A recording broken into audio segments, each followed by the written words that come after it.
Welcome to another episode of Out of Spec Dave, where I am once again at Electrify Expo. Here, this time, I'm at the Ford booth. And I got to tell you something.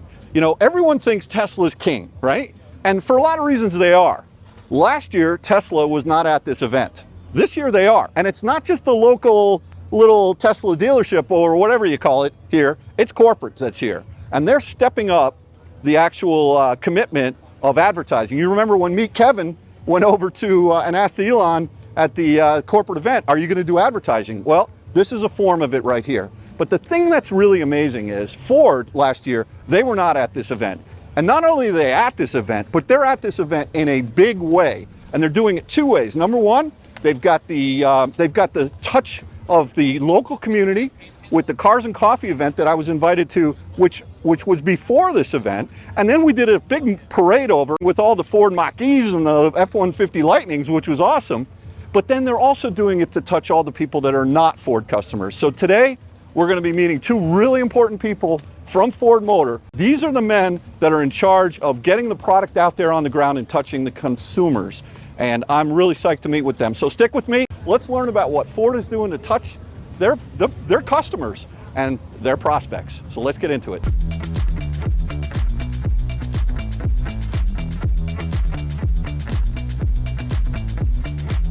All right, so here's my new friend, Jake Bley. Jake, tell me about yourself and what you do here at Ford. How you doing? So I'm Jake Bley. I'm a digital communications manager with Model E.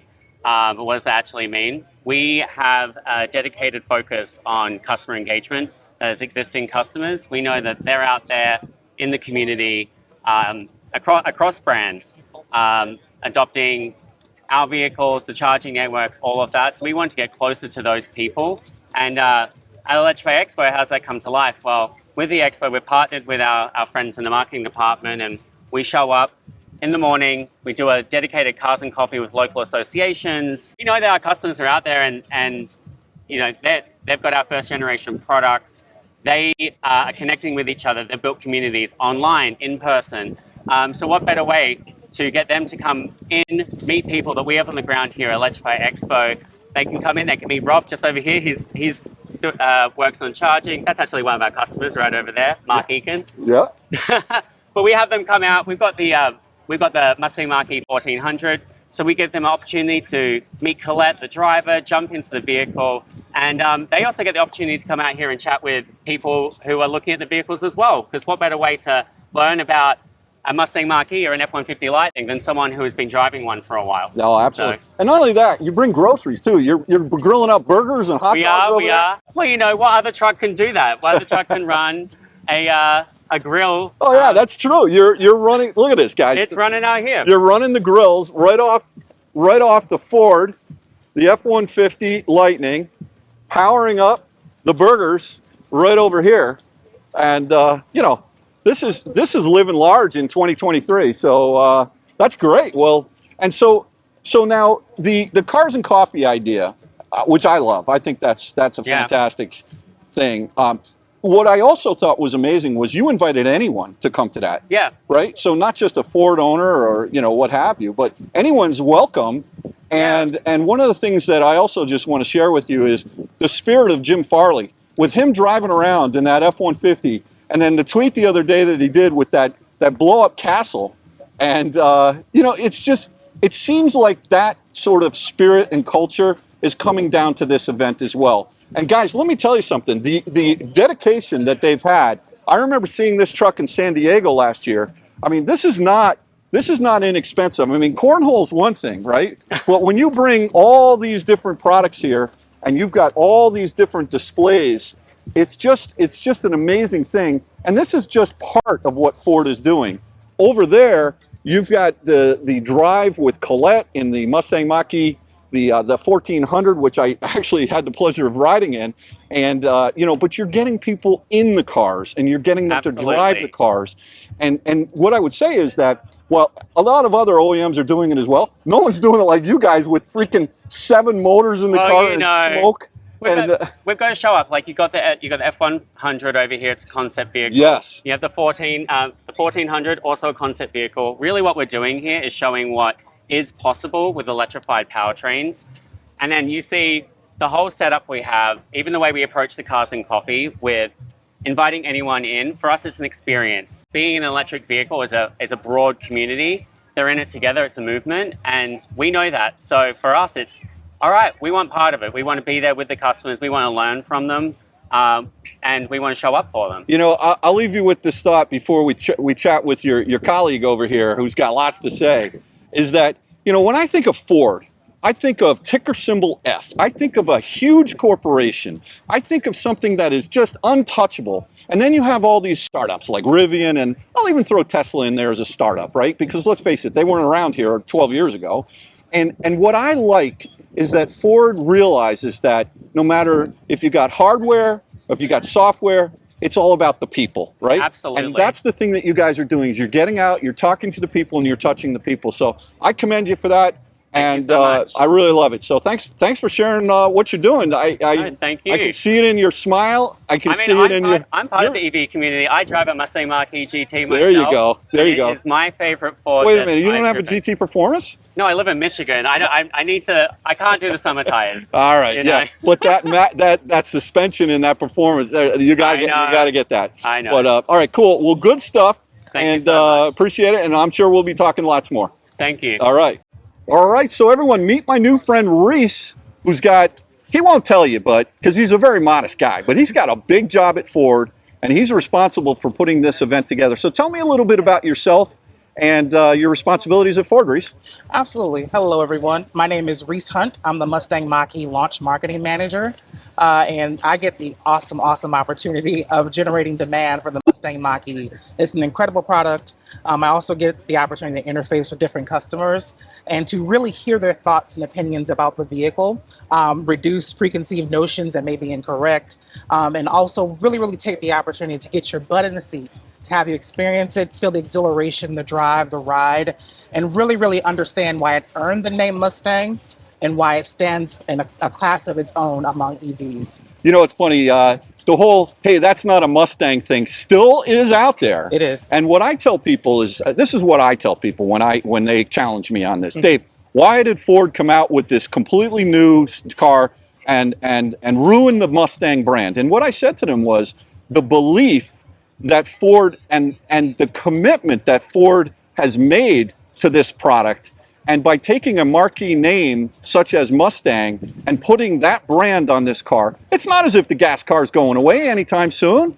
So this is look, my first car, Reese, was a 1966 Mustang. Oh. I mean, you know, Lee Iacocca is my hero, right? So this is a brand icon image. And it's something that you're carrying a lot of weight here. Yes. And for all those people that are saying, oh, that's not a Mustang, what do you tell people about with that same argument from a few years ago? So before I tell people, I let them experience it first. Okay. And then I come back to say, hey, it is a Mustang, it is a pony, and it gives you all the exhilaration and performance that you become accustomed to with Mustang. In your case, a 60s Mustang gave you the ride and drive, the feel, the power, the energy. V8 289, baby. That's what I had. You get all of that in the Mustang Mach-E. If you're getting a GT, you get over 400 horsepower. You get a performance edition, you get 634 pound-feet of torque. I mean, what? Yeah. In an electric vehicle. Yeah. You can also move people and their things. And that's what's different about this Mustang. Right. It's not your regular two-door with the back seat that no one can really fit in. You can fit everything, your family, and the things that you travel with in your frunk or in your trunk. Let's talk a little bit about what Jim did with Elon on the Twitter Spaces announcing NACS. It blew us all away. Yeah. Right? And I was, for one, super happy to see the commitment and the realization that Ford is not just going to build cars, but they want to be there to be able to allow their clients to fuel up those cars as well. And now, like dominoes, everybody's is really following what Ford's lead was. And yeah. For one, I just want to commend you and Ford for doing that. And I was just curious, were you the one that whispered to Jim and said, hey, listen, we should do that? Or was that someone else? Well, you know, I would love to take credit for that. But to be honest, one thing that is really passionate for Ford is that we do EV adoption the right way. So one thing that we do is we listen to our customers. And one of our customers' complaints is range anxiety. They're concerned about going from, left to right or from A to B. And also where they're going to charge, how long it takes. So we take their time into consideration. And so one way of doing that is Jim's announcement of us partnering with Tesla where we would now have access to 12,000 superchargers beginning next year, 2024. And it is a huge opportunity for us. And honestly, it is a reminder that Ford is not just in the business for ourselves, but our customers, and we're willing to partner with others that we know can help advance our initiatives. Yeah. And what's interesting is I think that as the range has increased on EVs over the last 3-4 years, the concept of range anxiety has changed to charger anxiety. Yes. And so what I like about this announcement is the fact that I'm now telling people, all right, listen, the CCS, let's be honest, even for especially for high voltage cars like my Lucid, I'm having trouble with some of the older Signet units and all of that. These are not high voltage cars, so you probably won't experience as much problem. But CCS right now, it becomes a challenge when you're road tripping on occasion. At least that's my experience. And the fact that strategically that Ford has announced this partnership with Tesla, the fact is we don't know exactly when it's going to come out or when the adapter will come out or when the native NACS will be built into the cars. I mean, we hear spring of 2024, we hear, fall of 2025 for the native NACS to be in.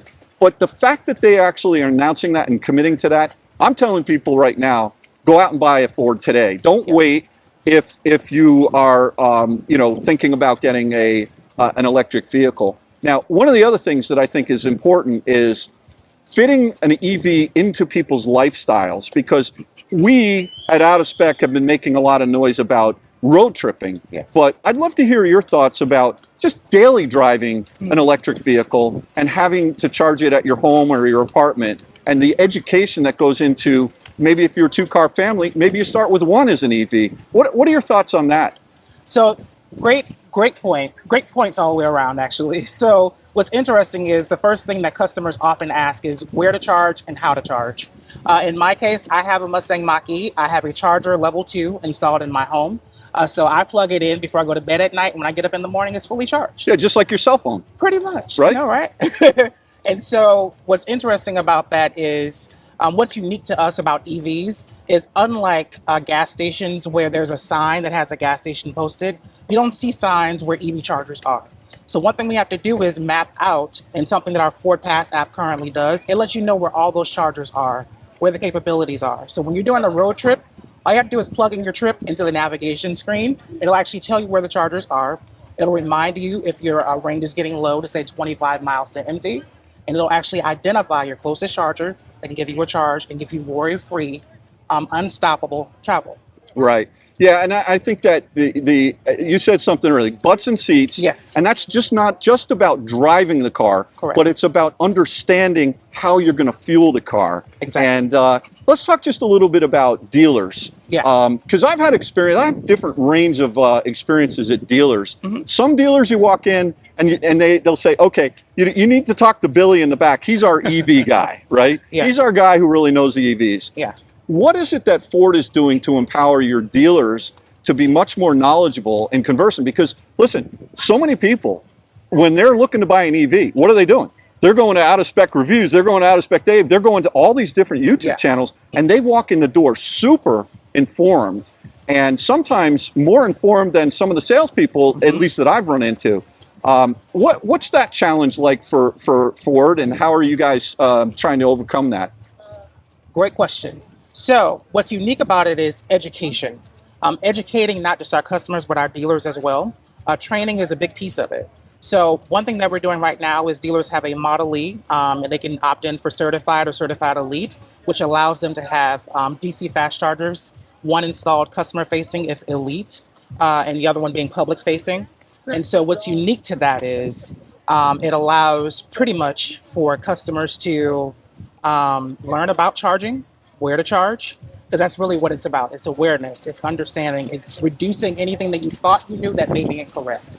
Right. So collectively, we have our customers with our dealers, and it's not unheard of that customers sometimes know more than the dealer. So training is needed, and Ford is committed to that fully. And so let's just, I want to shift to one more topic before we call this a video. Yeah. There's a lot of EVs can now be rented, and it was so funny the other day. The other day, I saw this guy pull up to I was in Maine with my daughter over the weekend in the Lucid, and a guy pulls up in a Model 3. It was a rented Model 3 from Hertz, and he's trying to plug into an EA station in Kittery, and he didn't have his CCS Combo 1 adapter, and another guy with an Ioniq 5 was trying to help him charge, and they were clueless.